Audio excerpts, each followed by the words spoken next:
कि मुसलमान सताए बहुत जा रहे हैं, मुसलमान परेशान बहुत है। याद रखना प्यारे मुसलमानों, अल्लाह को राजी करो, उसके रसूल को राजी करो। हर एक का मरना बराबर नहीं होता, हर एक का दुनिया से जाना बराबर नहीं होता, हर एक के लिए आंसू भी नहीं बहाए जाते हैं। अरे जुआरी की मौत पे कौन आंसू बहाएगा, शराबी की मौत पे कौन आंसू बहाएगा, अय्याश की मौत पे कौन आंसू बहाएगा, पड़ोसियों को सताने वाले की मौत पे कौन आंसू बहाएगा, दूसरों का हक मारने वाले की मौत पे कौन आंसू बहाएगा। कुछ ऐसे भी अल्लाह के बंदे हैं कि इधर उनका जनाजा उठता है, उधर लाखों लोगों की आंखों में आंसू होते हैं, हर आंख नम होकर कहती है। अभी एक जनाजा बरेली शरीफ में हुजूर ताजुल शरिया का उठता था, लाखों लोगों की आंखों में आंसू थे, हर आंख रो के यही कह रही थी, अख्तरे कादरी खुल्द ने चल दिया, अख्तरे कादरी खुल्द ने चल दिया, खुल्द है हर कादरी के लिए।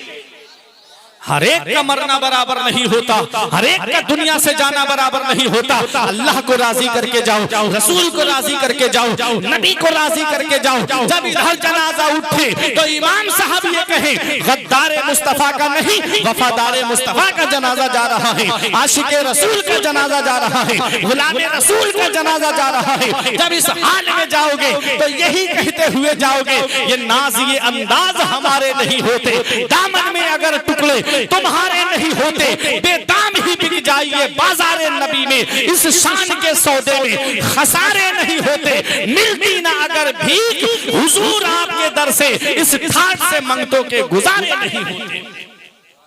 आशिके रसूल बन के दुनिया से जाओ, गुलामे रसूल बन के दुनिया से जाओ, और चेहरे पे सुन्नते रसूल सजा करके दुनिया से जाओ। कहीं ऐसा ना हो कि हम कब्र के अंदर पहुंचे और हमारे आका कब्र में तशरीफ लाएं और हमारे चेहरे पे सुन्नते रसूल भी ना हो। मेरे आका की महबूब सुन्नत है दाढ़ी शरीफ।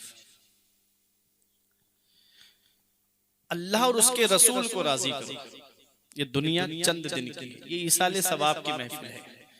अब एक बात बताऊं, एक हदीस का मफहूम मैं आपको सुनाता हूँ। मेरे आका की बारगाह में एक सहाबी आए और अर्ज करते हैं, या रसूल अल्लाह, क्या माँ बाप के इंतकाल के बाद भी उनका कोई हक रह जाता है औलाद के ऊपर? माँ बाप दुनिया से चले जाएं तो क्या उनका कोई हक है जो औलाद के ऊपर रह जाता है? बरिवायत मुख्तलिफ नबी ने फरमाया, हाँ 4 हक हैं कि औलाद के ऊपर बाकी रह जाते हैं। आला हजरत ने पूरा एक रिसाला लिखा है, इकरामे वालिदैन।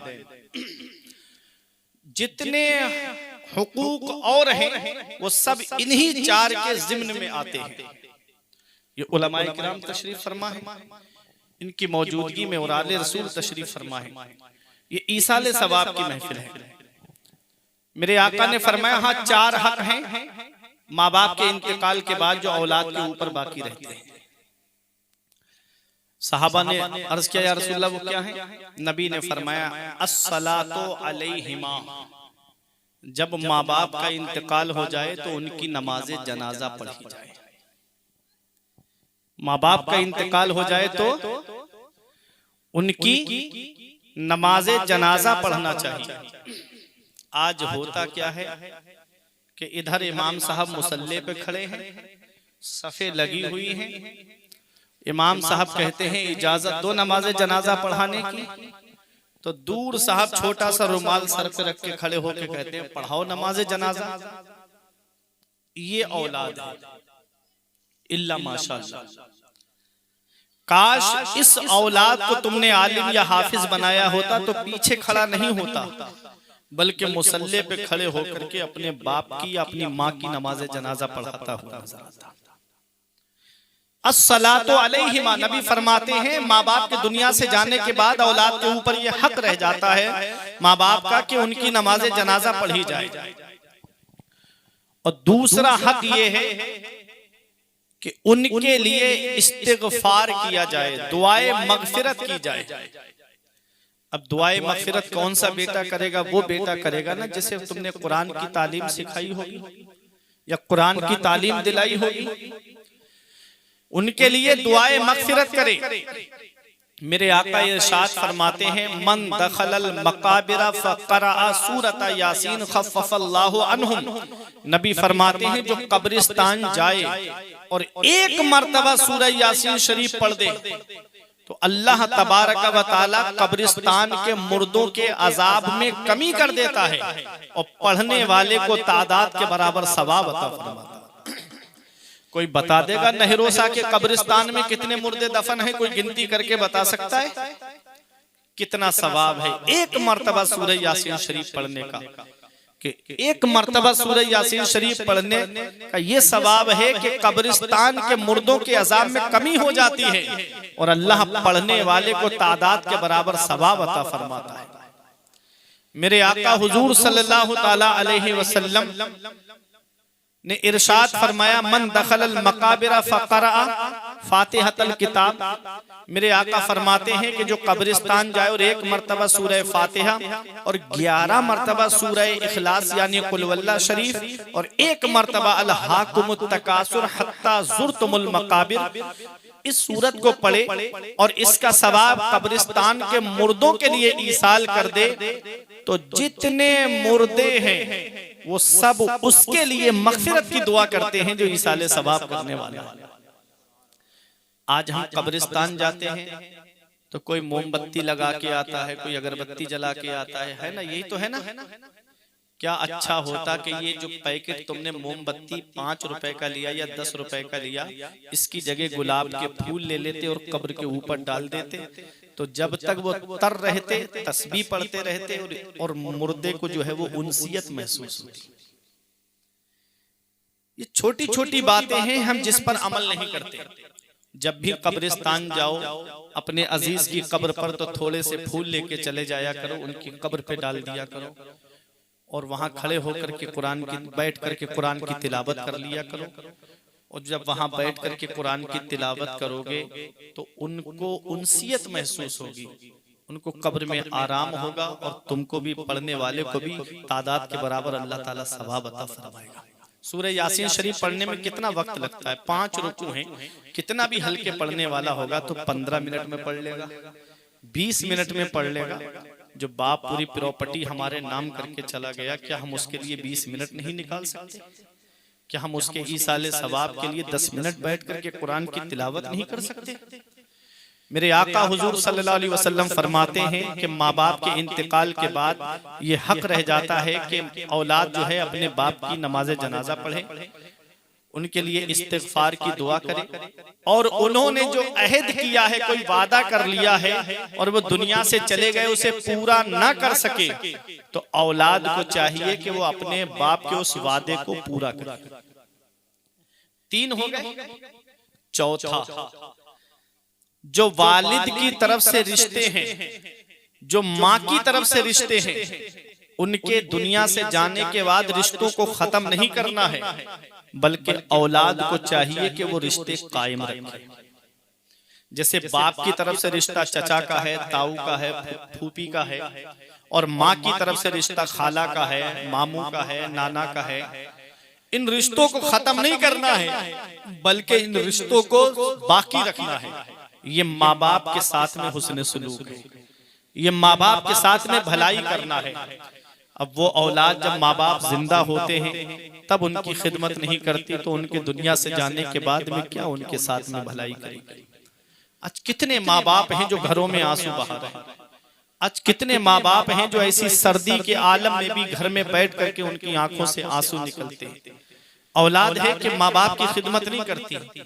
आज नौजवानों को आप देखेंगे वो 2.5 घंटे की फिल्में बैठ करके देखेंगे, लेकिन 10 मिनट अपने माँ बाप के पास नहीं बैठ सकते। एक बाप है जिसकी नजरें दरवाजे पे लगी रहती कि ऐसे डरावने माहौल में भी, जहां हर तरफ खतरा रहता है चारों तरफ, ऐसे डरावने माहौल में भी अगर बेटा घर में नहीं आता तो बाप की नजरें दरवाजे पे लगी रहती कि अभी मेरा बेटा नहीं आया। माँ की नजरें दरवाजे पे लगी रहती कि अभी मेरा लाल नहीं आया।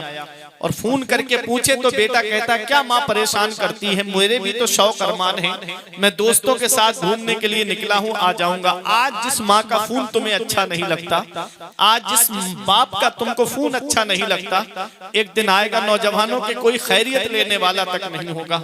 एक दिन ऐसा आएगा कि कोई तुमको फोन करके ये तक मालूम करने वाला नहीं होगा कि तुम कहाँ पहुंचे। एक माँ बाप है जिनके दिल में ऐसी मोहब्बत अल्लाह ने रखी है कि औलाद बाहर चली जाए तो उनकी नजरें दरवाजे पे लगी रहती कि मेरा बेटा कितनी देर में आएगा, मेरा लाल कितनी देर में आएगा। कभी नौजवानों तुम्हें ये लगे ना मेरे बाप ने मेरे लिए क्या किया है, तो उनके करीब बैठ करके उनकी सफेद दाढ़ी की तरफ थोड़ी देर देखा करो, उनके चेहरे की झुर्रियों की तरफ देखा करो, उनके हाथ की सिलवटों की तरफ देखा करो, उनके हाथ की लकीरों की तरफ देख लिया करो। आज उनके करीब बैठ करके जब आप देखोगे तो उनके चेहरे की लकीरें कुछ पैगाम देंगी, उनकी ये दाढ़ी के सफेद बाल तुम्हें कुछ पैगाम देंगे, उनके हाथों की ये लकीरें तुम्हें कुछ पैगाम देंगी। एक दिन मैंने पूछा था अब्बा मेरे हाथ की लकीरें मिट गई, तुम्हारे हाथ की लकीरें कहाँ चली? मेरे हाथ की लकीरें नजर आ रही हैं, तुम्हारे हाथ की लकीरें कहाँ चली गई? तो एक जवाब दिया था बेटा तुम्हारी तकदीर बनाते बनाते हमारे हाथ की लकीरें मिट गई। बाप क्या नहीं करता अपनी औलाद के लिए, बाप कौन सी कुर्बानी नहीं देता अपनी औलाद के लिए, बाप कौन सी परेशानी नहीं उठाता अपनी औलाद के लिए। ये रात में 8-9 बजे आप जाकर के देखें इस नदी के रास्ते पर कोई दूध पूरनपुर पहुंचा करके आ रहा है, कोई इधर पलिया लेकर के जा रहा है। ऐसी सर्दी के आलम में कोहरा जिसमें करीब का नहीं दिखता, जहां हर तरफ खतरा मंडला रहा है चारों तरफ। ये एक बाप ही तो है जो सोचता है 4 पैसे जमा हो जाएंगे मेरी औलाद के खर्चे में काम आएंगे। कोई दिल्ली कमाने जा रहा है, कोई बेंगलोर कमाने जा रहा है, अरे कोई मुंबई कमाने जा रहा है, कोई बाहर कमाने के लिए जा रहा है, कोई बेंगलोर कोई कर्नाटक कमाने के लिए जा रहा है, कोई एमपी कमाने के लिए जा रहा है।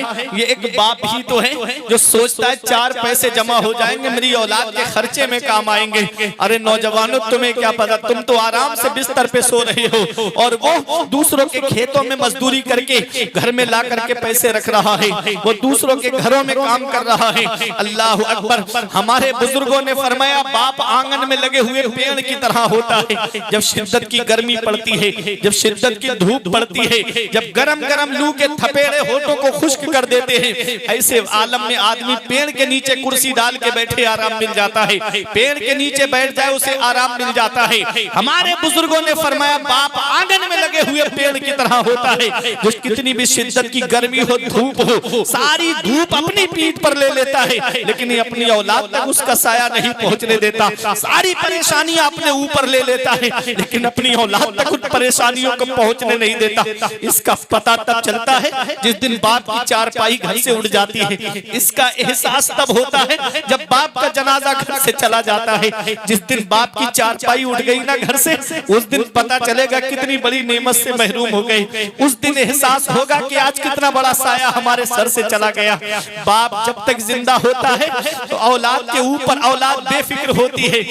खानदान वाले भी मोहब्बत से बात करते हैं, रिश्तेदार भी मोहब्बत से बात करते हैं। और जिस दिन उस बूढ़े बाप का साया सर से उड़ जाए ना, जिस दिन उसकी चारपाई कब्रिस्तान पहुंच जाए ना, उस दिन एहसास होता है कभी घर के बंटवारे के नाम पे लड़ाई, कभी खेतों के बंटवारे के नाम पे लड़ाई। रिश्तेदार भी आंखें दिखाना शुरू कर देते हैं। ये एक बाप है जो सारी परेशानियां अपने ऊपर ले लेता है, लेकिन अपनी औलाद तक परेशानी को पहुंचने नहीं देता। इस वक्त के बारे में तो सोचा भी न था। बेटों से ज़ईफी में हुई खत्म रसाई, घर बार तो बांट लिए शौक से फुरकान, हिस्से में किसी के मगर मां नहीं आई। वक्त ठुकरा देगा एक दिन मेरी सारी ये कुर्बानियां, दामने उम्मीद में फकत नाकामियां रह जाएंगी। शादियों के बाद बेटे तो अलग हो जाएंगे, बाप के हाथों में फकत बैसाखियां रह जाएंगी। बुढ़ापा क्या जवानी क्या ये बचपन बांट लेते हैं, न होकर दिल में गुंजाइश तो आंगन बांट लेते हैं। नहीं मंजूर हिस्से में किसी बेटे को अपनी माँ, मगर आपस में बूढ़ी माँ के कंगन बांट लेते हैं। अल्लाह अकबर। बाप क्या है इसका पता तब चलता है जब बाप का साया सर से उड़ जाता है। माँ क्या है इसका पता तब चलता है जब माँ का साया सर से उड़ जाता है। आज जिस दौर में जिंदगी गुजार रहे हो, हर चीज में आपको मिलावट मिलेगी। खाने पीने की चीजों में आपको मिलावट मिलेगी, खाने पीने की अशिया में आपको मिलावट मिलेगी। इस मिलावटी दौर में अगर बगैर मिलावट के कोई चीज है तो वो माँ बाप की मोहब्बत मोहब्बत है जिसमें कोई मिलावट नहीं होती है, जो अपनी औलाद से सच्ची मोहब्बत करते हैं। आज वही बाप बूढ़ा हो जाए हम बोझ समझने लगते, आज वही माँ बूढ़ी हो जाए आज हम उसे बोझ समझने लगते। हमारे कमरे में एसी चले, माँ बाप है कि हाथ वाले पंखे से हवा करें। आज जाड़ों में हमारे कमरों में हीटर लगा है और बाप है कि तीनों झोपड़ियों में रह करके पुरानी रजाई ओढ़ करके अपनी जिंदगी को गुजार रहा है। क्या इस दिन के लिए औलाद को जवान करता है बाप? क्या इस दिन के लिए औलाद के लिए बाप ने जाकर के दुआएं की थी कि मौला मेरे घर में चिराग जलाने वाला आ जाए? आज वही औलाद अपने बाप की कदर नहीं करती। मौलाना रूम फरमाते हैं पहली मोहब्बत है माँ बाप की जो दुनिया में बदला मांगती है। अगर तुम अपने माँ बाप के साथ भलाई करोगे तो तुम्हारी औलाद तुम्हारे साथ भलाई करेगी। अगर तुमने अपने माँ बाप के साथ भलाई नहीं की तो बुढ़ापे में ये उम्मीद लगा के मत बैठना कि तेरी औलाद तेरा सहारा बन जाएगी। आका के वसीले से कभी तो नमाज से, आका के वसीले से कभी तो नमाज से, औलाद माँ ने मांगी थी बंदा नवाज से। अब्बा की आंख का जो चश्मा ना ला सके मैयत पे आ रहे हैं हवाई जहाज से। ये हाल है आज की औलाद का कि बाप एक एक पैसे के लिए परेशान है, माँ एक एक पैसे के लिए दुखी बैठी है। बाप दवाई के लिए परेशान है, माँ दवाई के लिए परेशान है। और बेटा है कि अजमेर की बड़ी डेग में पैसे डालकर आ रहा है। बाप एक एक पैसे के लिए परेशान है और बेटा कोई नैनीताल की सैर कर रहा है, कोई दार्जिलिंग की सैर कर रहा है और कोई जाकर के जंगल घूमने के लिए आ रहा है। अल्लाह अकबर। इधर माँ बाप एक एक पैसे के लिए परेशान है और बेटा जाकर के होटलों में वेटरों को टिप दे करके आ रहा है, कोई फिल्मों में पैसे लुटा करके आ रहा है। अल्लाह रब्बुल इज्जत कुरान के दूसरे पारे में फरमाता है सबसे बेहतर खर्चा वो है जो माँ बाप को दिया जाता है। माँ बाप को जो खर्चा दिया जाता है सबसे बेहतर खर्चा वही है। अल्लाह ने 500 रुपए तुम्हें अता फरमाए हैं तो उन 500 रुपए जो तुमने मेहनत मजदूरी करके जो तुमको 500 रुपए मिले हैं उनमें से 100 रुपए अगर अपने माँ बाप को खर्चे के लिए दे दोगे, अल्लाह उन 400 रुपए में इतनी बरकत अता फरमाएगा कि तेरी नस्लें खाएंगी तब भी वो बरकत खत्म नहीं होगी। लेकिन इधर माँ बाप एक एक पैसे के लिए परेशान। बेटा है कि मोबाइलों में पैसे लुटाता हुआ नजर आता है, बेटा है कि अय्याशियों में पैसे लुटाता हुआ नजर आता है। ऐ मेरे प्यारे मुसलमानों, ऐ मेरे नौजवानों, जैसा दूसरा काबा नहीं है, जैसा दूसरा गुंबद खजरा नहीं है, ऐसे ही दूसरे माँ बाप नहीं है। जिस दिन इनकी चारपाई घर से उठ गई उस दिन तुम चराग लेके भी ढूंढोगे तो बाप जैसा प्यार करने वाली शख्सियत नहीं मिलेगी, माँ जैसी मोहब्बत करने वाली शख्सियत नहीं मिलेगी। बाप आंगन में लगे हुए पेड़ की तरह है। जिस दिन ये पेड़ आंगन से उखड़ गया उस दिन एहसास होता है कि हम कितने बड़े साये से महरूम हो गए।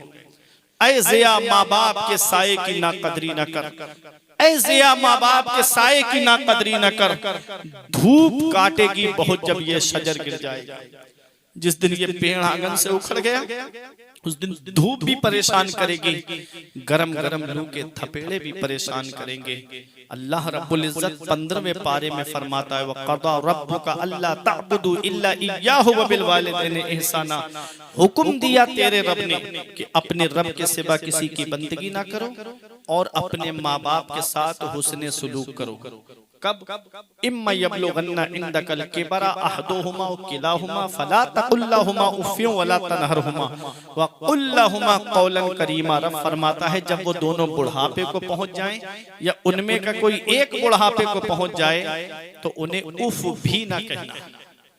इजहारे तनफ्फुर के लिए नफरत के तौर पे सबसे हल्का कलमा उफ है। कुरान ने उस पे भी रोक लगा दी कि माँ बाप को उफ भी मत कहना। वला तनहरहुमा, उन्हें झिड़कना नहीं, गाली देना तो बहुत दूर की बात, उनसे तेज तर्रारी से बात करना तो बहुत दूर की बात। कुरान कहता है झिड़कना भी मत। वक़ुल लहुमा क़ौलन करीमा, जब भी बात करना तो मोहब्बत से बात करना, जब भी बात करना तो प्यार से बात करना। उलमा फरमाते हैं औलाद को अपने माँ बाप से ऐसे बात करनी चाहिए जैसे गुलाम अपने आका से बात करता है, जैसे एक नौकर अपने मालिक से बात करता है। ये माँ बाप है। उलमा फरमाते हैं आदमी की जो अकल है ना वो 40 साल में पूरी होती है। बचपन से लेके जब 40 साल उसकी उम्र हो जाती है तब अकल मुकम्मल होती है और 40 से लेके 60 तक अकल मुकम्मल रहती है, 20 साल। और जब 60 से ऊपर जाता है तब उसकी अक्ल कम होने लगती है, उसमें बच्चों वाली क्वालिटी आने लगती है। आप देखते होंगे बूढ़े आदमी को कभी कभी वो बच्चों जैसी हरकतें करने लगते हैं। अल्लाह रब्बुल इज्जत का कुरान कहता है कि जब माँ बाप बुढ़ापे में पहुंच जाएं, उनमें का कोई एक बुढ़ापे की हालत में पहुंच जाए तो उन्हें उफ भी नहीं कहना है, उन्हें झिड़कना भी नहीं है, उनसे तेज तर्रारी से बात भी नहीं करना है, उनसे मोहब्बत से बात करनी है। जैसे बचपन में हमारी औलाद हो तो वो कितना भी नुकसान कर दे, हम उसे प्यार से सीने से लगा लें, हम उसे डांटते नहीं, उसे झिड़कते नहीं। अगर माँ उसकी मारने के लिए आगे बढ़ती है तो बाप कहता है रहने दे, मेरा बेटा है, मेरा लखते जिगर है, सामान तोड़ दिया तो क्या हुआ, मैं दूसरा ले आऊंगा। अल्लाह रब्बुल इज्जत के कुरान को आप समझिएगा, रब फरमाता है वक़्फ़िद लहुमा जनाह ज़ुल्ल मिनर रहमा वक़ुर रब्बिरहमहुमा कमा रब्बयानी सगीरा। अपने माँ बाप के लिए मेहरबानी का बाजू बिछाओ और उनके लिए ऐसे दुआ करो, ये अल्लाह मेरे माँ बाप पे ऐसा रहम फरमा जैसा उन्होंने बचपन में मेरे ऊपर रहम किया था। माँ बाप कैसे रहम करते हैं अपने बच्चों पर बचपन में? एक तो मतलब इसका यह है कि अपने माँ बाप के लिए मेहरबानी का बाजू बिछाओ, और एक मतलब इसका यह है कि अपने माँ बाप के लिए अपने बाजुओं को समेट लो, अपने माँ बाप के लिए अपने बाजुओं को सकोड़ लो। जैसे परिंदा जब ऊपर उड़ता है तो उसके पर फैले हुए होते हैं, बाजू फैले हुए होते हैं, और जब अपने घोंसले की तरफ आता है तो बाजू समेट के आता है, बाजू सकोड़ करके आता है। और जब अपने मकान में आया, अपने घोंसले में आया तो बाजू समेट लिए उसने। अल्लाह कुरान में फरमाता है कि अपने माँ बाप के लिए अपने बाजुओं को सकोड़ लो। मतलब यह है कि तुम डॉक्टर होगे तो घर के बाहर होगे, तुम इंजीनियर होगे तो घर के बाहर होगे, तुम प्रोफेसर होगे तो घर के बाहर होगे, तुम आईएएस आईपीएस होगे तो घर के बाहर होगे। जब घर के अंदर आओ तो अपने माँ बाप के लिए बाजुओं को समेट करके आओ। घर के अंदर जब आओ तो डॉक्टर बन के मत आना, इंजीनियर बन के मत आना, प्रोफेसर बन के मत आना, आईएएस आईपीएस बन के मत आना। जब घर के अंदर आओ तो माँ बाप का बेटा बनकर आना, उनका लखते जिगर बनकर अपने माँ बाप की खिदमत करते हुए। रब फरमाता अपने माँ बाप के लिए अपने बाजुओं को समेट लो, अपने माँ बाप के लिए अपने बाजुओं को सकोड़ लो और ऐसे दुआ करो, ये अल्लाह मेरे माँ बाप पर ऐसा रहम फरमा जैसा उन्होंने बचपन में मेरे ऊपर रहम किया था। माँ बाप दुनिया से चले जाएं तो उनका ये हक है औलाद के ऊपर के औलाद उनके लिए बख्शिश की और मगफिरत की दुआ करती रहे। ये हक रह जाता है माँ बाप का औलाद के ऊपर कि वो अपने माँ बाप के लिए बख्शिश की और मगफिरत की दुआ करती रहे। तो आज अगर माँ बाप जिंदा हैं तो उनकी लंबी उम्र की दुआ करो, और माँ बाप या उनमें से कोई एक दुनिया से चला गया है तो आले रसूल मौजूद हैं, यहाँ सलाम तक रुकिएगा, आले रसूल दुआ फरमाएंगे। अल्लाह रब्बुल इज्जत आले रसूल की दुआओं को कबूल फरमाए। तो हमारे जो मरहुमीन हैं अल्लाह ताला आले रसूल के सदके वसीले से उनकी बख्शिश फरमाते हैं। यहीं बैठे आप हज़रात, आती हैं रोज रोज कहाँ ऐसी हस्तियां, बसती हैं जिनके दम से मोहब्बत की बस्तियां। कुछ मुंतखब जलसे होते हैं नहरोसा की सरजमीन पे जिसमें सादाते किराम की आमद होती है, और आप उन नौजवानों को दुआ दो कि जिनके वसीले से आले रसूल के कदम आपकी बस्ती में पड़ जाते हैं, जहां हुसैन की आल के कदम आपकी बस्ती में पड़ जाते हैं। जो मुस्तफ़ा के सना खान बन के रहते हैं वो अपने अहद की पहचान बन के रहते हैं।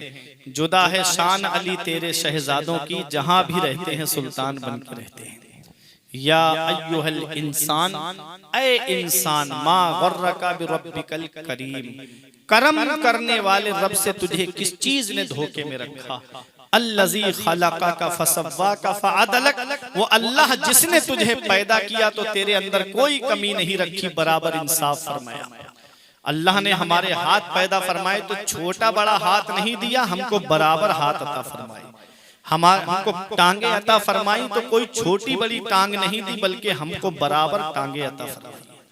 कान हमको दो कान अता फरमाए तो कोई कान कम ज्यादा सुनने वाला नहीं दिया, बल्कि बराबर सुनने वाले कान हमको अता फरमाए। दो आंखें हमको अता फरमाई तो कोई आंख हमको कम ज्यादा देखने वाली नहीं दी, बल्कि बराबर देखने वाली आंखें उस रब ने हमको अता फरमाई। उस रब ने कान दो दिए, आंखें दो दी, हाथ दो दिए, पैर दो दिए, जुबान एक दी और दिल एक दिया। क्यों? दिल एक जुबान एक, ऐसा क्यों? इस जुबान से अल्लाह की पाकी बोलना है और इस दिल में नबी की मोहब्बत को बसाए रखना है। खुदा एक पर हो तो एक पर मोहम्मद, अगर कल्ब अपना दोबारा करूं मैं, हबीबे खुदा का नजारा करूं मैं, दिलो जान उन पर निसारा। मैंने एक हदीस पाक में पढ़ा था मिशकात शरीफ की, मेरे आका फरमाते मन युरिदिल्लाहु खैरन युसब मिन्हु, अल्लाह जिससे भलाई का इरादा फरमाता है उसे आजमाइश में मुब्तला फरमाता है। अल्लाह रब्बुल इज्जत जिससे भलाई का इरादा फरमाता है, मेरा रब चाहता है मेरा ये बंदा गुनाहों से पाक साफ होकर के मुझसे मिले, तो मेरा रब उसको आजमाइश में मुब्तला करता है। वो आजमाइश चाहे बीमारी की हो, चाहे किसी तकलीफ की हो, क्योंकि जब इंसान को कोई तकलीफ पहुंचती है तो वो अपने रब को ज्यादा याद करता है। खुशहाली में इतना याद नहीं करता जितना इंसान तकलीफ में अपने रब को याद करता है। एक हदीस कुदसी मैंने पढ़ी थी, हदीस कुदसी उसे कहते हैं कि फरमान खुदा का हो, जुबान मुस्तफ़ा जाने रहमत की हो। रसूलुल्लाह सल्लल्लाहु अलैहि वसल्लम के कौलो फ़िलो तकरीर को हदीस कहते हैं, और फरमान खुदा का हो और रिवायत करने वाले मुस्तफ़ा जाने रहमत हो उसे हदीस कुदसी कहते हैं, और फरमान नबी का हो, रिवायत करने वाले सहाबा हो या सहाबा का फरमान हो, रिवायत करने वाले ताबई हो, तो उसको हदीस कहते हैं। अब सुनो हदीस कुदसी क्या है। मेरा रब फरमाता है कि मेरे बंदों में से जब किसी बंदे को कोई मुसीबत पहुंचती है, मेरे बंदों में से मेरे किसी बंदे को कोई मुसीबत पहुंचती है, फी बदनिही व मालिही व वलदिही, उसके बदन के एतबार से यानी कोई बीमारी उसको लग गई, कोई तकलीफ उसको हो गई, या उसके माल के एतबार से कोई आजमाइश पहुंची, कोई मुसीबत पहुंची, खेती तैयार थी सैलाब आई हिलाक हो गई, या उसकी औलाद के एतबार से कोई तकलीफ उसको पहुंची, मुसीबत पहुंची, जवान औलाद का इंतकाल हो जाता है, बच्चों का इंतकाल हो जाता है। हदीस कुदसी में है, मेरा रब फरमाता है फस्तक़बलहु बिसब्रिन जमील, रब फरमाता है मेरा बंदा इस मौके पे सब्र जमील करता है और कहता है इन्ना लिल्लाहि व इन्ना इलैहि राजिऊन, ए अल्लाह हम तेरे ही लिए दुनिया में आए हैं और तेरी ही तरफ हमको पलट के जाना है।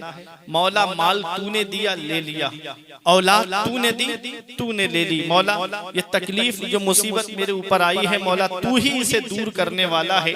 जब बंदा सब्र जमील का मुजाहिरा करता है, रब फरमाता है इस्तहियतु अन अंसुबा लहू मीज़ाना और अंशुरा लहू दीवाना, रब फरमाता है मुझको हया आती है कि मैं उसका नामा आमाल खोलूं कयामत के दिन और उसके लिए मीज़ान अमल कायम करूं। जो बंदा मुसीबत पे सब्र करता है, जो बंदा अपनी औलाद के इंतकाल पे सब्र करता है, या माल के हिलाक होने पे सब्र करता है, परवरदिगार आलम ऐसे बंदे को बगैर हिसाब व किताब के जन्नत अता फरमाता है। तो सब्र करना चाहिए, सब्र करना चाहिए। करबला का मैदान अपनी निगाहों के सामने रखा करो। अगर किसी का जवान भाई चला जाए तो वो हजरत अब्बास की शहादत को देख करके सब्र कर ले। अगर किसी का बाप दुनिया से चला जाए तो वो इमाम ज़ैनुल आबिदीन के सब्र को देख करके कि आका इमाम हुसैन की शहादत पर इमाम ज़ैनुल आबिदीन ने कैसे सब्र किया था। ये करबला का मैदान हमको जिंदगी जीने का सलीका सिखाता है। अगर किसी का बचपन में कोई बच्चा चला जाए तो वो हजरत अली असगर की शहादत को याद कर ले और मेरे हुसैन का सब्र देख ले। इमाम हुसैन की शहादत पर हजरत ज़ैनब का सब्र, हजरत शहरबानो का सब्र, हजरत सकीना का सब्र और इमाम ज़ैनुल आबिदीन का सब्र देख लोगे। हम पे क्या मुसीबतें आई हैं, हम पे क्या परेशानियां आई हैं और हम क्या सब्र करते हैं जो सब्र करबला वालों ने करके हमको दिखा दिया। कोई परेशानी आए करबला का वाकया निगाहों के सामने लाओ, तुमको सब्र करना आ जाएगा। खुद खाते नहीं थे औरों को खिलाते थे, कैसे साबिर थे मोहम्मद के घराने वाले। रब फरमाता है ऐ इंसान करम करने वाले रब से तुझे किस चीज ने धोखे में रखा।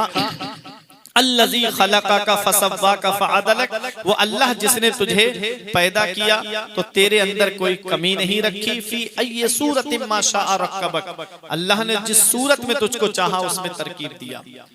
आदम अलैहिस्सलाम से लेके अब तक, अब से लेके सुबह क़यामत तक मेरे रब ने किसी की सूरत को एक सा नहीं बनाया है। अल्लाह रब्बुल इज्जत ने हर एक को अलग अलग सूरत में पैदा फरमाया है। अपने रब की पाकी बयान करो, अपनी रब की नेमतों को याद करो और अल्लाह की नेमतों को याद करके अल्लाह की नेमतों का शुक्रिया अदा करो। मस्जिदों को आबाद करो, नेक अमल करके दुनिया से जाओ, नमाजें पढ़ के दुनिया से जाओ। मैं दुआ करता हूँ परवरदिगार आलम की बारगाह में कि जो जिनके ईसाले सवाब की गर्ज से हम और आप यहाँ पर जमा हुए हैं, परवरदिगार आलम रशीद भाई की कब्र में रहमत व अनवार की बारिश अता फरमाए, उनके गुनाह सगीरा और कबीरा को मुआफ फरमाए, उनको जन्नतुल फिरदौस में आला से आला मकाम अता फरमाए, घर वालों को, उनके शहजादे को, पसमानदगान को सब्र जमील अता फरमाए, सब्र जमील पर अजर अजीम अता फरमाए। मैं दुआ करता हूँ परवरदिगार आलम की बारगाह में कि मेरे कुछ अर्ज करने में सबकत लिसानी की वजह से या बतकाज़ा बशरियत कोई गलती हो गई हो तो मौला मुझे माफ फरमाए। अस्तगफिरुल्लाह रब्बी मिन कुल्ले ज़ंबि व अतूबु इलैहि। कलमा तैयब पढ़ें, ला इलाहा इल्लल्लाह मुहम्मदुर रसूलुल्लाह सल्लल्लाहु अलैहि वसल्लम। अस्सलाम।